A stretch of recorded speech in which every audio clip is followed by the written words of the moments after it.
बेगम खुशी से फूले न समाई। एक त्योहार के मौका पर मैंने अपने वालिदैन बहन भाइयों को अपने यहाँ रात के खाने पर मदऊ किया। सब घर वाले पहले पहुंच चुके थे।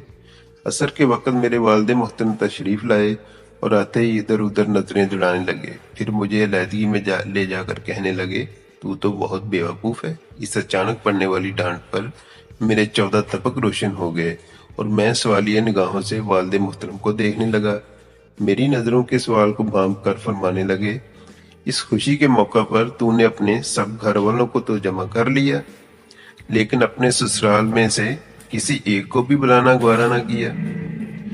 खुशी के इस मौका पर तेरे सब घर वालों को देखकर क्या तेरी बीवी अपने घर वालों की कमी महसूस नहीं करेगी? गलती के एहसास से मेरी झुकी गर्दन देखकर फरमाने लगे, चल फौरन अपने ससुराल फोन करके सबको खाने पर बुला।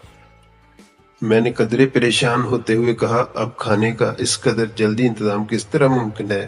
फरमाने लगे, हम खाना बाद में खाएंगे, पहले इनकी खिदमत में पेश कर देंगे। इस तरह के करके अपनी बेगम से कुछ ना कह, बस अपनी अम्मी से जाकर कह दे कि मजीद खाने का इंतजाम कर लें।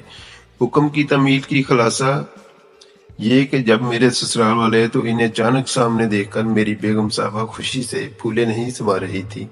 उनकी खुशी देखकर मेरे वालिद मोहतरम ने मुझे बेतकलीफ से कूनी मारते हुए फरमाया, क्यों भाई, फायदा हुआ या नहीं? जिसका जवाब मैंने भरपूर कहके की सूरत में दिया। मियाँ बीवी का एक दूसरे की खुशी का एहसास जहाँ घरेलू माहौल को दौलत सुकून अता करता है, वहाँ वालिदैन की सही रहनुमाई इसी दौलत में कई गुना इजाफे का सबब भी है।